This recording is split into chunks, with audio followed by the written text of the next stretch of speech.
see something pop up on your screen. Okay. So thanks everyone for joining us today with the Phoenix Center presentations. We will be recording this as I shared if you're just popping on now. There also will be some information shared here today that can be triggering for people. So just know that if you are feeling triggered and need to take space and time to yourself, or if you need support from an advocate, please reach out to us afterwards. We're here to support people. You know that these topics can be triggering for some people. So without further ado, I'd love to introduce the wonderful Lisa Kramer. Lisa and I had the pleasure of working together for several years, so I know her professionally and personally. Lisa comes to us from the Special Victims Unit with the 18th Judicial District Attorney's Office, where she is a prosecutor within that unit. She has a background in human resources from the University of Northern Illinois, went to Marquette Law School, and then came out here after spending some time in Marathon County DA's office. So she's been with the 18th for about 5 years now, and the majority of her time has been primarily in the Special Victims Unit. So I will introduce Lisa. If you guys have questions or comments, things you want to ask and you're uncomfortable asking them directly, please post them in the chat. I will be monitoring that. So Lisa, take it away. Awesome. Thank you, everybody. Like Rachel was saying, I've been a prosecutor for about a decade, and I've spent most of my time in the Special Victims Unit. I was in the Special Victims Unit in Wisconsin for almost 4 years, and then I've been in the Special Victims Unit here for 3 years. So I will try to keep things appropriate because, like Rachel said, I know things can be triggering, but I do come from that background, and so a lot of the things I talk about might involve that.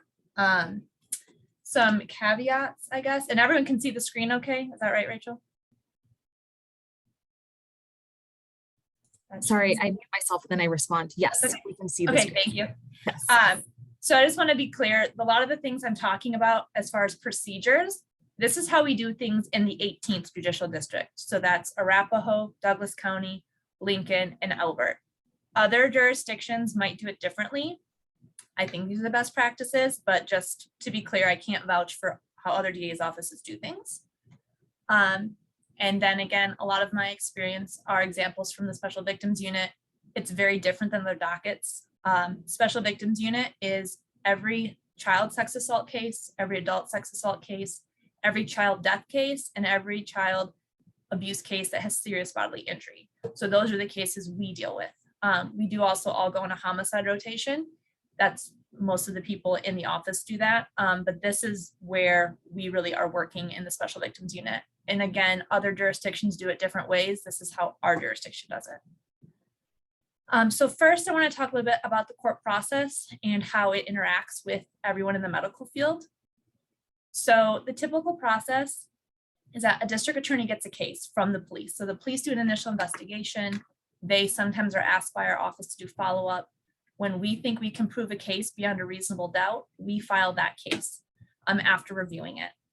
As soon as we file a case, victims are notified, again, for special victims cases, because those are what are called victim rights cases. Not every case is a victim rights case, but in the Special Victims Unit, they all are going to be those kind of cases.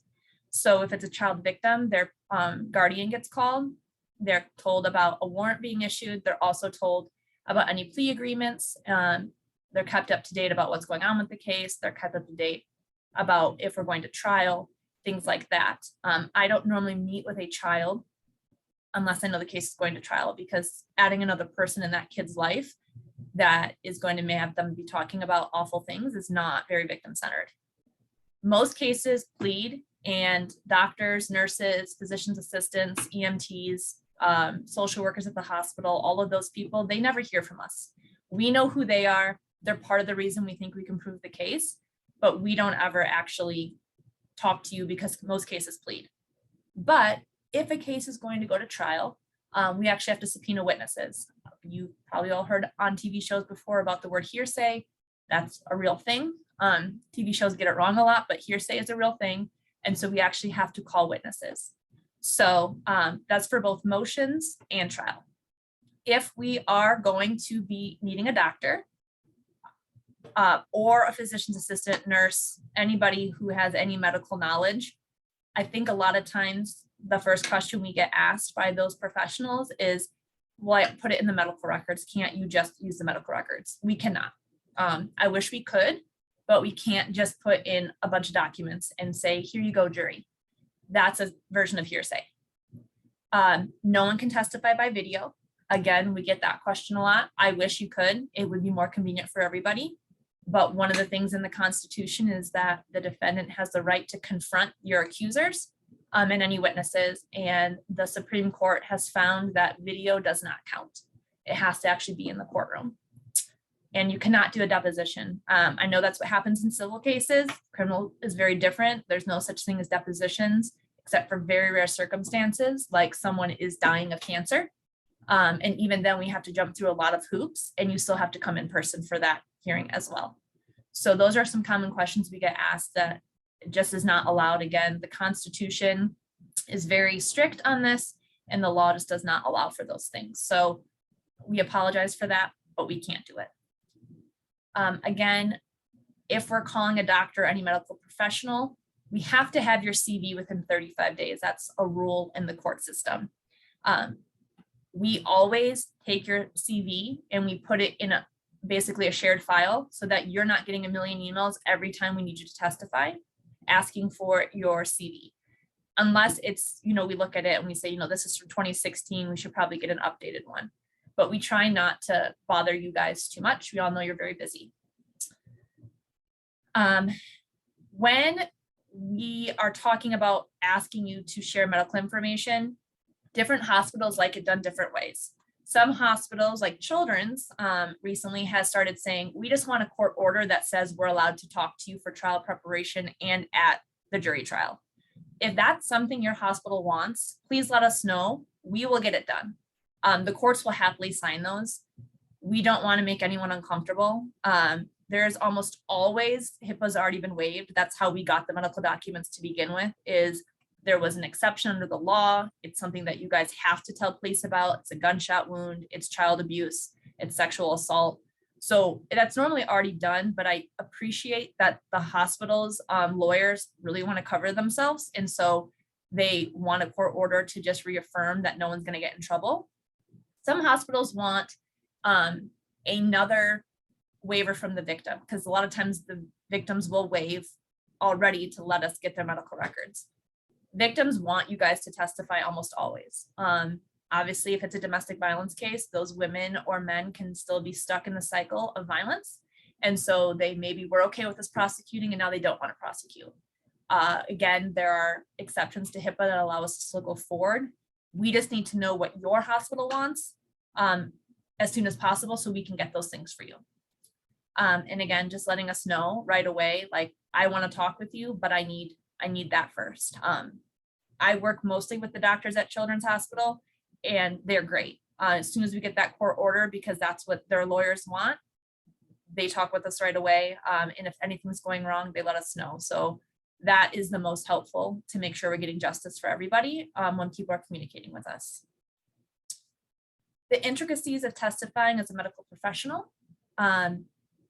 I want to be clear, I've never obviously had to testify, and I'm not a medical professional, but this is what I've learned through my experience. And again, the children's doctors testify a lot for us. So if anyone ever has questions about testifying, I'm sure they'd be happy to talk with you because they have to do it a fair amount. First is the district attorney, right? The DA should be reaching out and preparing you for your actual testimony. We actually have an inner office policy that is like 3 pages long on how people are to be treating medical professionals and making sure they're prepared. We understand it's nerve-wracking and it's not fair for us just to contact you last minute. They should be telling you what they actually need for you. There are times when all we need from a doctor is to say, I'm a radiologist, I looked at this, that's a broken bone. Because we can't just show a jury an x-ray. Even if we have a lot of experience with these cases, we know what to look for, we can't do that. It's the same in special victims unit. I have done this long enough now that if I look at a SANE exam and photos from a SANE exam, I can probably see where the injury is on the fourchette, but a jury is not going to be able to, and I'm technically not qualified to show the jury where it is. They should also be telling you possible concerns for what defenses might be, and are those things plausible? I'm consistently talking with the doctors at Children saying, defense is claiming this kid did this to himself. He fell down the stairs himself. Would that cause this traumatic brain injury that we see here? And they are always honest with me. Most of the time, the answer is no. I had a case with a spiral fracture, which is normally indicative of child abuse. They were saying this child was running and slipped on a blanket and fell. And the doctors told me, actually, that is another way to get a spiral fracture. So we always want you to be honest with us. We're not asking you to just say whatever you want to say to help us. We want the actual truth. And so they should be telling you that. They should be asking you questions about medical things we don't know. We're not doctors. No matter how many times I've seen something, there's always something new in the medical report where I have to say, hey, what does that mean? They should be prepared though. There should never be a DA talking with you that looks like it's the first time they've ever looked at those medical records. They should already have a list. The first time I ever saw, the words midline shift for a brain, I didn't know what that meant. So I had to ask, and that's fine because we need you guys to educate us as well. And then lastly, they should be giving you any of defense experts' opinions. So if defense hires an expert and they have an opinion, it should be shared with you guys so you can say whether you agree with it or not. A lot of times the experts defense hires come from out of state because they can't find anyone in state willing to say what they want to say. And in my experience, the doctors are normally very good at pointing out why what they're saying is not right. Or yes, what they're saying is in the literature, but our doctors already considered that when they made their findings. Again, we understand it's nerve-wracking. We had a case last year where this was this doctor's first time testifying in a really horrific infant death case. And she was so nervous, and I understood, but I promise any of you guys in the medical field, you are the smartest person in that courtroom. She sat down, she was so nervous. She was from Johns Hopkins. Like, the jury was not going to challenge anything she had to say. And on top of that, defense really does not know how to cross-examine a lot of doctors because they're also not doctors. And so I know it's nerve-wracking, but just listen to their questions. And I have yet to see defense trip up a doctor because you guys are testifying truthfully and you're testifying based on actual science. If you are testifying, again, you can always take your time when you're answering questions. It's not a pop quiz. I know it feels like a lot because everyone's looking at you, but you can take your time. Always ask for anyone to rephrase. District attorneys sometimes will ask questions that don't make sense. It is okay to say, I'm sorry, what are you trying to ask me? Or I don't understand. And same for defense. The amount of times I've seen defense ask, Dr. Sorotnik from Children something on the stand and him just say, what are you talking about? I need you to understand what you're actually trying to ask me, is a lot. So that's okay to do that. No one's going to think you're being a jerk. You can't answer a question if you don't understand it. And again, if something's not in your expertise, it is okay to say that. We had a doctor who was a family doctor do just a head to toe exam of a sex assault victim who was a child, and they noted that there weren't injuries. Well, again, that's fine with us because we know from the doctors at Children's at the Kemp Center that normal is normal from a paper called Normal is Normal, and that does not mean sex abuse didn't happen. This person that was asked, this other doctor, said, well, if there's not an injury, then that means there wasn't a sex assault, which is not right. And so it would have been better to just say, that's not really my expertise. That's not where I shine. It would be better to ask, this type of doctor or someone from the Kemp Center. So don't feel like you have to answer if it's not your expertise. We're fine with that. And again, when you're getting prepared by the DA's office, they should have already prepared you for that. So you could have already told them, that's not really a good question for me. That'd be a better question for this person. And at the end of the day, juries love EMTs, they love nurses, they love PAs, they love doctors, because your job is to help people. You're not out to get convictions. That's not your role. And so juries really trust you guys. And so again, understanding it's nerve-wracking, I promise you, you're going to do great. I want to ask a question, Lisa. Yeah. Because this tends to happen a lot in the criminal justice system, is so we have a medical professional who's being called as an expert witness for the DA's office, but then maybe they get a phone call from the public defender's office or the defense attorney's office asking them to speak with them as well. Can you talk a little bit about like what's the proper procedure or protocol or the requirements there? So if defense reaches out to you, if your hospital requires a court order, then they're going to have to get their own court order, which defense normally knows, and they'll get one and the court will sign it for them. You guys have nothing to hide. If you want to talk to defense, you can. If you don't want to talk to defense, you don't have to. There are a couple of doctors at Children's that feel like they've been burned by defense. So they will only talk to defense if a DA is present, which you can also require because they feel like defense has twisted their words. We don't care who you talk to, like that's not our role. All we ask is that if you talk to somebody that you let us know and kind of what you said, so it helps us prepare. But defense, the law is not in this state equal. We have to give defense everything. Anything we get, we have to give them. They don't have to give us anything. We could be in the middle of trial and they could put a 1,000-page document on my table for the first time I've ever seen. And we just have to roll the punches on that. That's part of being a DA. You have to be fast on your feet. So if they talk with you, they're not going to tell us what you said. For the most part, they might, if you said something really good for them, they might say, by the way, your expert's going to say this for us. But again, we don't want you to say anything that's not true anyway. So hopefully someone's already asked you those things and you've already said it to us, but it's totally up to you. You can say, I don't want to speak with you, or I want to speak with you, that's fine. Or I only want to speak with you if the DA is present or someone else is present so that I know that my words aren't going to get twisted. So does that answer your question, Rachel? Yes, thank you. When we're talking about, again, this process, what happens is for a lot of hospitals, your subpoena goes to your legal department or your liaison. That's how the hospitals want it done. If you get a subpoena and the date doesn't work for you, please let us know right away. There was a rumor going around for a long time that we won't change dates. That's not true. If you're an essential witness, which if we're calling you, it's only because you're an essential witness, we actually have the right to ask the court to reschedule the trial. It can't be every time, and it can't be whatever date. How the law works is when a defendant enters a not guilty plea, we have 6 months to try him from that date, him or her from that date, or the case gets dismissed as a violation of your speedy trial rights. So it's a strict 6 months. So it would have to be within that range. But we are happy to try to work with you.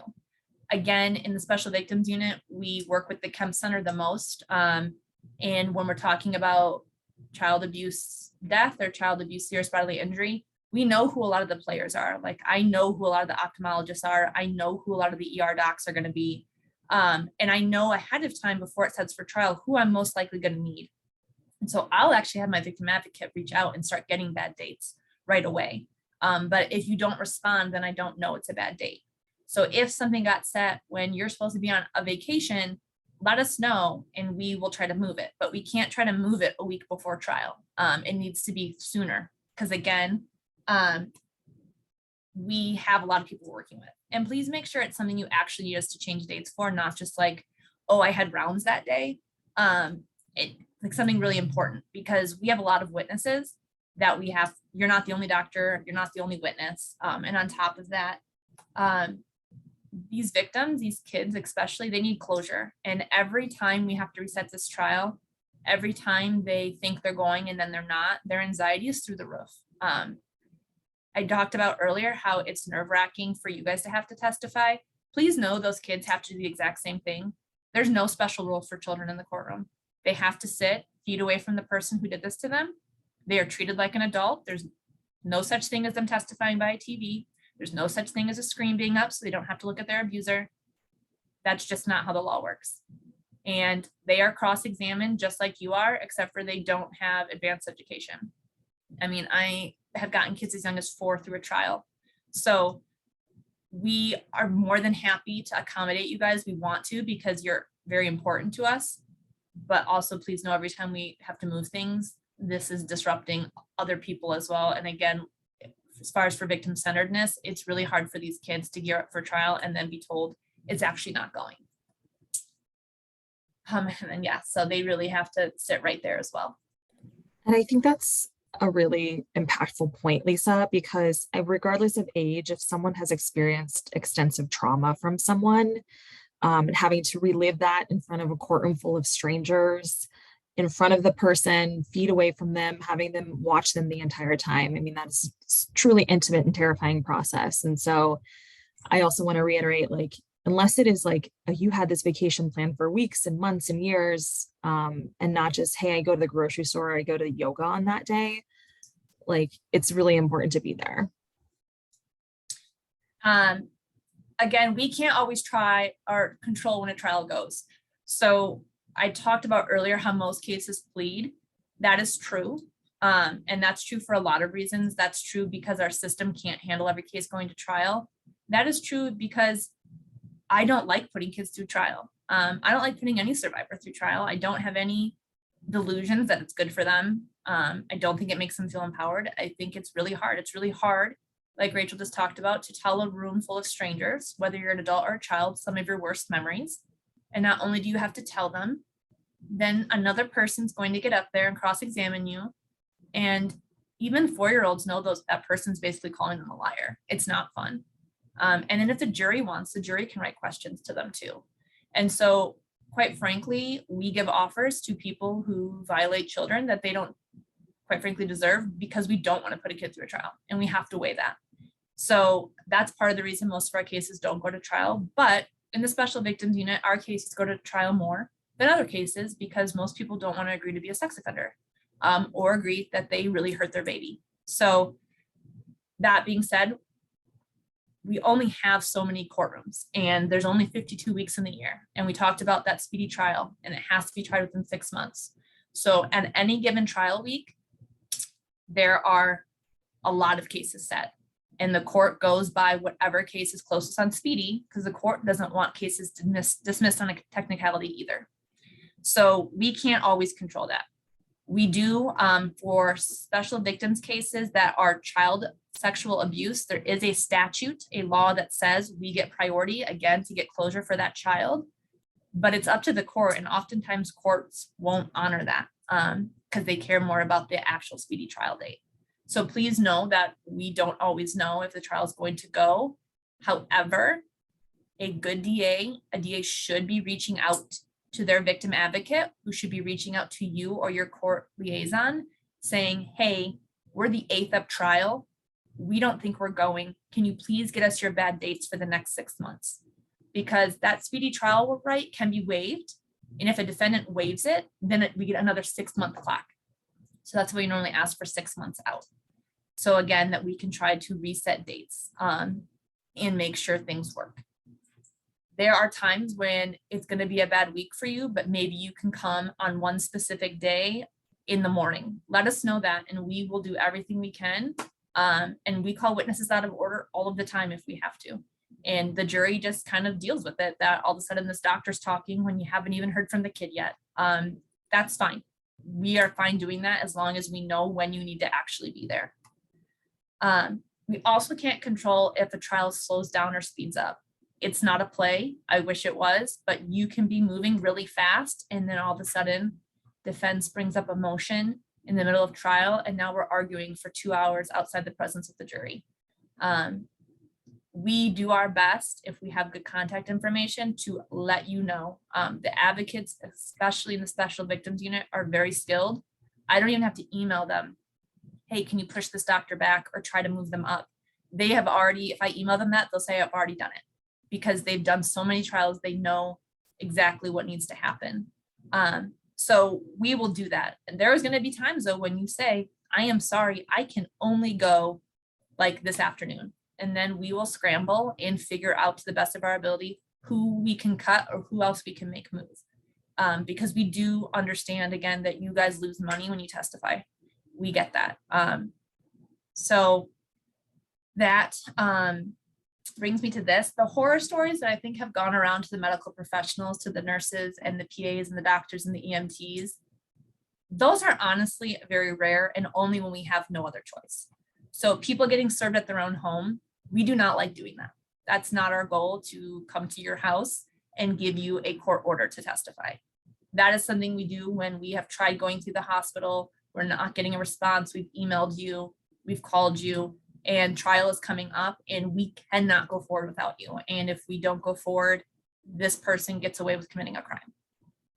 Same with arrest warrants. You know, if you get served a subpoena or you accept a subpoena, it's not a wedding invitation. You can't say no. It's actually a court saying you have to come. And if you don't show, you can get an arrest warrant. I have never issued an arrest warrant for a medical professional. I don't know if my office ever has. I have heard rumors that people were threatened with it. I can only imagine that happened as a very last resort because we don't want to be doing that. I've heard of other jurisdictions doing it. And again, I'd like to think they only did it because they had no other choice. Waiting all around all day to testify. That normally goes hand in hand with an arrest warrant. If we had to personally serve you, if we had to go to your house and give you a piece of paper, then the court's going to make you come that first day of trial, and he's going to order you to come back every day until you testify. And the reason that is that if we swear a jury in and we say we're ready to go, and then you don't show up when you said you will, what's called jeopardy has attached. So that person, we can't just kidding, we don't have the doctor we thought we had, so we need a do-over. That person just goes free because they've already had their jeopardy attached, and we can't win our case without the doctor. Otherwise, we wouldn't have called you. So those kind of things only happen if we feel like, well, we're going to have to make you show up to court every day so that we actually know we can go forward and prove our case. Again, none of these things are things I've ever had happen. Have I had doctors who were difficult as far as finding a time to come in? Yes, but in the end, we found the time when we got it done. And again, this is a point I want to make. There was a while ago where our office had a doctor come in, whose name, honestly, I don't even remember, but apparently it was very important. And he told our office that he teaches people to dodge our subpoenas and testify poorly in hopes we lose. And I think he just must have had a very bad experience. But someone from my office just finally raised their hand and said, you realize when you do that, a bad guy goes free. If we lose on a technicality because we couldn't get in the serious bodily injury, or we couldn't get in a sex assault exam, it's not us that's really losing. It's that someone who's dangerous to the community is going free. If we do our best, right, we don't always win. We ethically cannot bring a case unless we can prove it beyond reasonable doubt. And sometimes juries don't agree with us, and that's fine. And we're never going to lose a case because you guys did something wrong. Your guys' job is to tell the truth, and I'm sure you all are telling the truth. But if we lose because we couldn't just get the information in on that technicality, that's crappy. I mean, that's crappy for your patient that was the victim. That's not great for the community to have people out there who have hurt people without the chance of actually getting the chance to prove the case beyond reasonable doubt. So that's just why I put that on there. I hope that doctor is being sarcastic because, again, the community truly believes that their medical professionals are there to help them and get them treated. So the last thing I wanted to talk about was the importance of documentation to best support the individuals who have experienced violence. And again, I want to just reiterate, I'm not a medical professional, so I'm sure you guys have your own ethics and things that have to be in there. But just some things from my experience. Put in your notes what is actually being said by your patient, or have your own practice, your own habit, that if it's not in quotes, that's not what my patient said, that's my own words. A lot of times we've seen, the patient said the suspect's penis went in their vagina. 5-year-olds don't really talk about like that. They don't normally say the word penetrated. They might say penis and vagina. My kids say those words because of what I do for a living. They've always known those right words. But it's really hard when a doctor or say nurse or a PA puts that in their notes, if that's not what the kid really said, because on cross-examination of that child, they're going to make it look like that kid was coached. Because they'll say, well, when the kid testified here in court, they called it their cookie. And now they're saying that they told that doctor vagina. Well, they're doing that because so-and-so coached them. Or they try to make it look like that kid is being dishonest when really it's not that. It's that the doctor wrote what the kid meant. And so however you want to do it, if you only want to put what the kid actually says or the victim actually says, if it's an adult, because even adults don't always use the proper terms. Or like I said, I know a lot of doctors I've talked with or nurses or physician's assistants have this practice that if it's not in quotes, those are my own words. I only put what they say directly in quotation marks. And again, if it's an adult, then they'll say the adult lied because now they're using different words. So it doesn't seem like a big deal, and it's probably not important, particularly for your treatment of that person, but it can be important later if it's going to trial. Also making sure, I know people like to note, especially in SANE exams, how a survivor's demeanor is. I think that's great.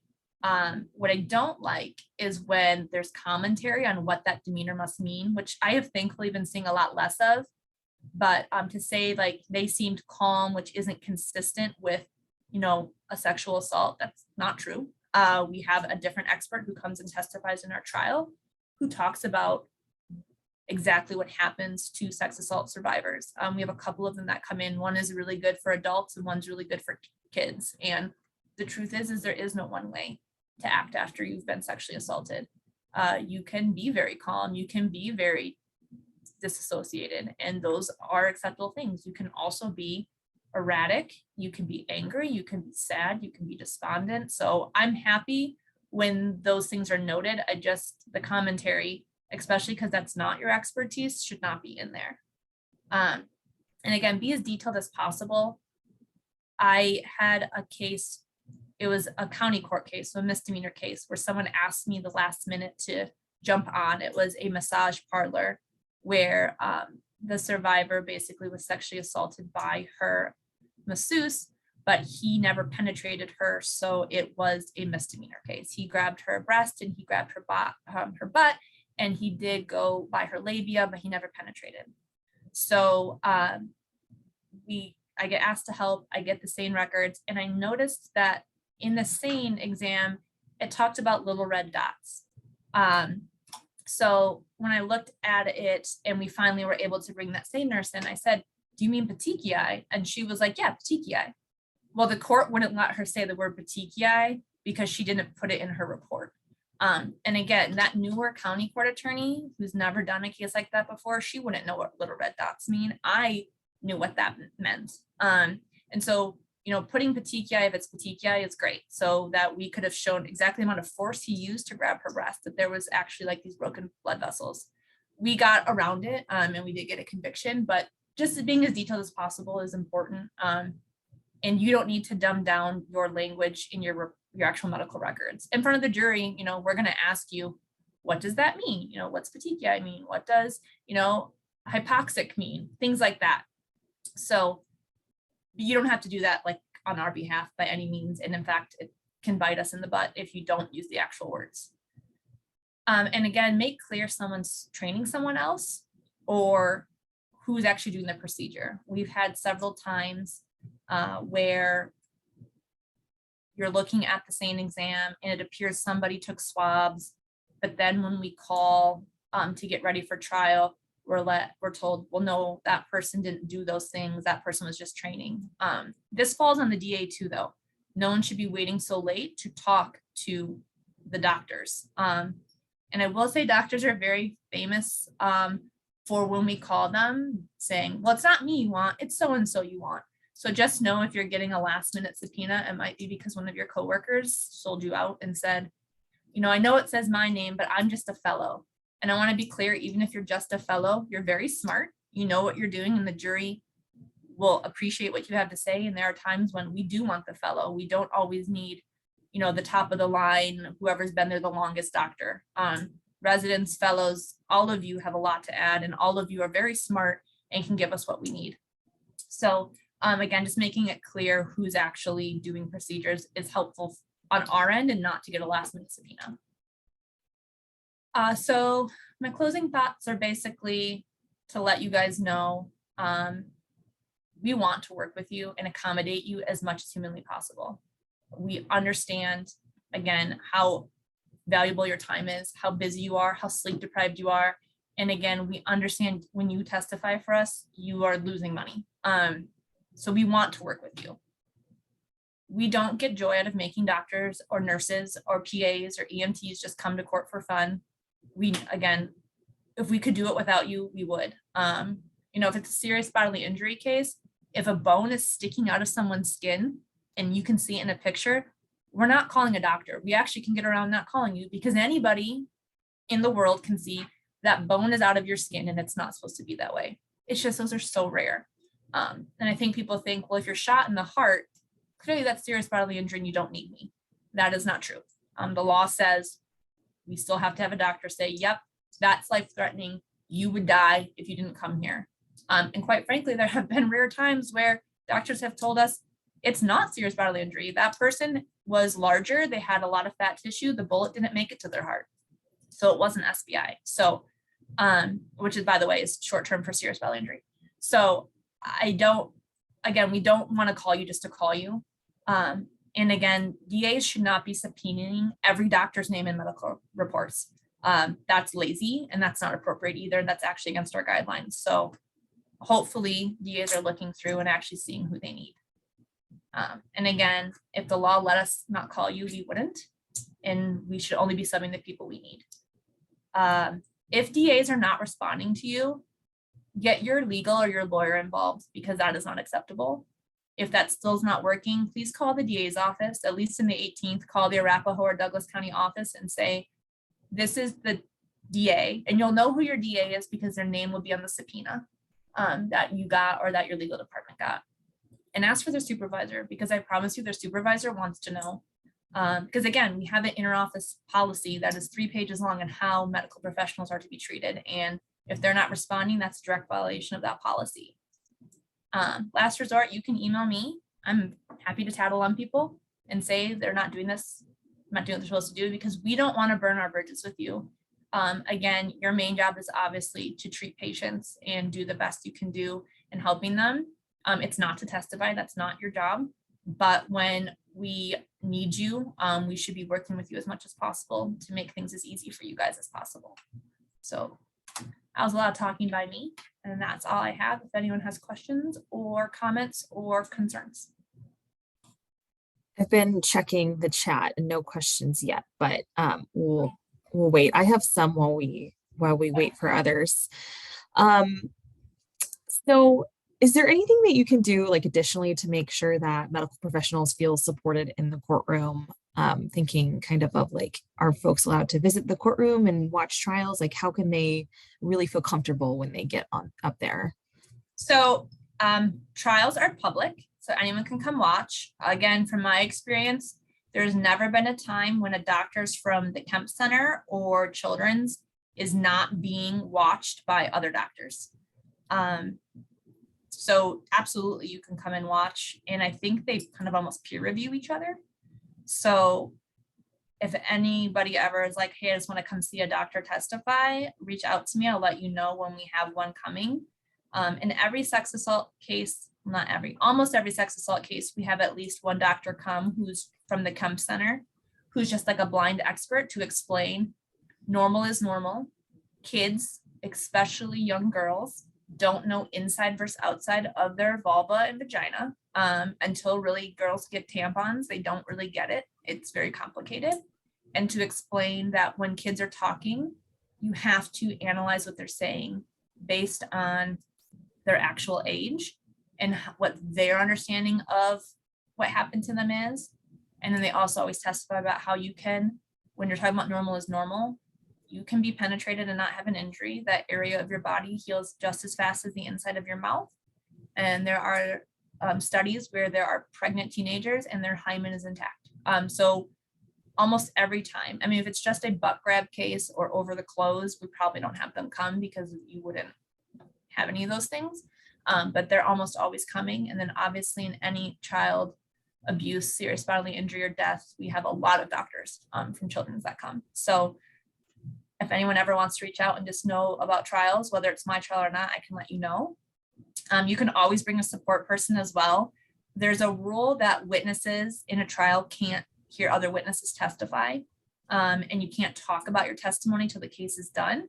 But if you are not one of those subpoenaed doctors, you can come, or subpoenaed nurses or social workers or anything like that, you can come. And again, the Kemp Center is almost always there watching each other to just give feedback, I think. I'm not really sure why they're always there, but they're there. Because trials are exciting, right? Like, not for the survivor. They can be very traumatizing, but it is, not quite what you see on Law and Order, but they're definitely different than your normal daily routines and something to watch. I think they're interesting, and I think a lot of the doctors are funny, quite frankly. Dr.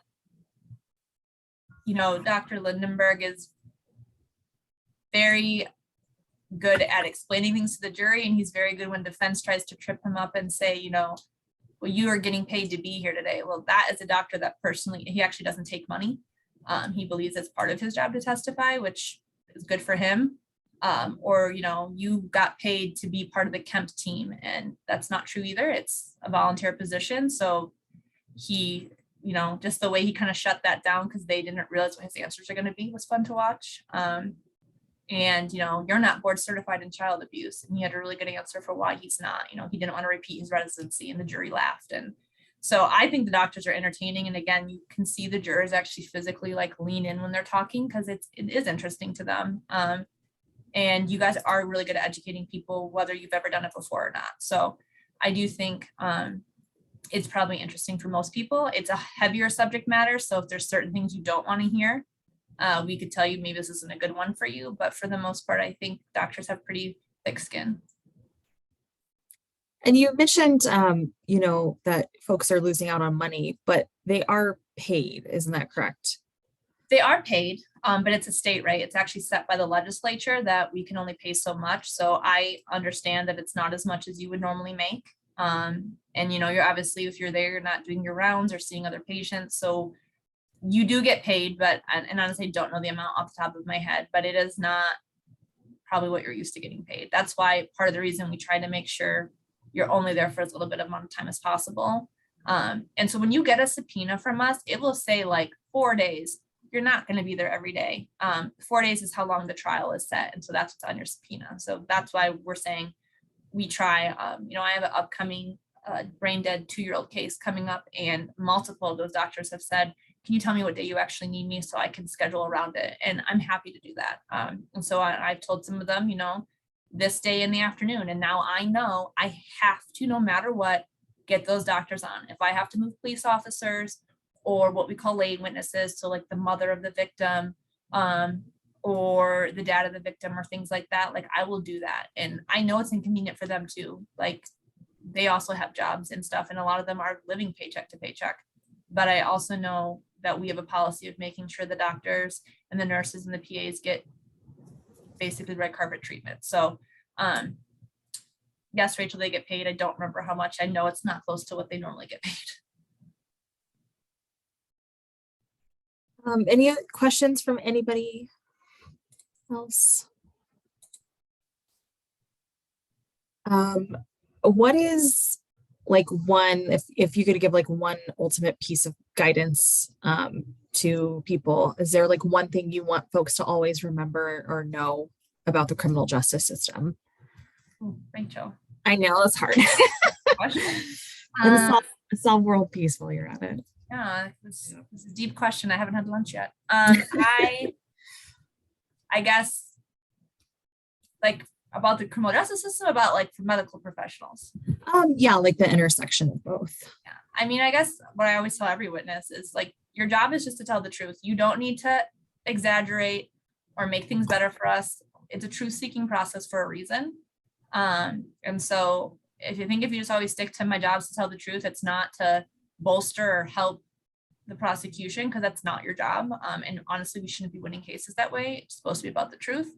And I think you'll be fine. And all we can ever do is the best what we have with the science supports. And at the end of the day, if a jury comes back not guilty, it's never going to be because of you guys. It's going to be the DA didn't do something the jury wanted. It's really our job to do the beyond the reasonable doubt thing, not yours. Your job is just to tell the truth and whatever the medical science supports. Perfect. Well, everyone has Lisa's contact. Can you go back a page? Oh, sure. Ching, did you have a question? Oh, yeah, I just want to thank you for taking time to share those process. And for some people, if they, the victim or the perpetrator are non-English speaking, maybe it's more than just translation. So how the evidence can be appropriate, you know, and to assist those process. And so we do have interpreters, and there's court interpreters for the actual courtroom who will interpret for us. And then when we have victims who need an interpreter talk with us, we have a couple of options. We have a language line, which isn't always the best. But if I'm ever meeting or talking with a victim, like I have a victim who's from China, whose basically stepfather brought her here and then sexually assaulted her, I always meet with her with a Mandarin interpreter. Even though she understands English pretty well, she just feels better with it. And so for a trial, if it goes there, we will have that interpreter there as well. So if you're ever testifying and something is in your records is in English, but it was actually said in their native language and you understand that native language, we'll just ask you. And did she actually say those words, or did he actually say those words? Did he say it in his own native language? What was it in his native language? And if you speak that language, then we'll lay what's called foundation to say, do you understand that language? Did you grow up with it? Is that actually the first language you ever learned? And then the judge will let you basically kind of be an additional expert in that language. So, but that's something that the DA should be keeping in mind. That's not really on you to tell us, by the way, they weren't saying it in their, this wasn't in English, this was in their native language, because we should already know that about our victim. Thank you. That's great to know. So on March 15, I attended a session. So Brian Fukioka, he was there talking about, 1 year later, celebrating the victim of hate crime, anti-Asian hate crime. So hate crime, have you run into those cases, and how those were handled? That may not, in the hospital setting, maybe in the community setting, how that has been handled. Yeah. So Brian Fukioka is great. He was my very first chief when I ever came here. So I love him. So what's interesting is that how our hate crime statute is set up, gender is not covered. Okay. So it's really hard for us to have a hate crime. And if they added gender, we've kind of talked about, well, then really every sex assault we have would be a hate crime, because it normally is a power and control and dislike of that gender. So I'm not sure how we would handle that. I do have an upcoming trial where this offender has historically picked minority children to abuse. I don't think I have enough to charge a hate crime. And back when it happened, the hate crime statute wasn't what it is right now, which helps us a little bit more to charge the hate crime. The old statute was you had to be doing it solely because of their ethnicity or race. And so this would have been back then. But it is interesting because that is the first time where I've ever thought, I feel like he is targeting these kids because they are minorities. And he thought maybe they wouldn't tell. But I am not aware of any hate crime we've ever charged in our units. I've never had a child abuse case because unfortunately, most of our perpetrators are known to the victim and trusted by the victim. That's how most people sexually abuse kids. It's not people in vans kidnapping kids. It's dads and grandpas and aunts and uncles or family trusted friends or teachers or priests or other religious leaders or their coaches. So it's all people that are trusted to be around the kid. And same for our child abuse, serious bodily injury cases. It is often one of the parents who just want the baby to stop crying and they snap and they shake the baby. So I have not seen that, but I'm sure it exists. And that was a thoughtful question. It made me think. Thank you. That's great. Yeah. Very helpful. Well, thank you again, Lisa, and everyone for being here and sharing all of your amazing wisdom. Ha. So we appreciate you being here, and everyone feel free to contact Lisa or myself. I'll put my information in the chat for those that don't have it. Just if you guys have questions or if you need anything. Awesome. Thank you guys. I hope it was somewhat helpful and not talking down to you, because I think you guys are all great and amazing. And as hopefully it's a little less scary when you get a subpoena from us now. And just let us know so that we can try to help you as much as possible, because we do want to work with you guys.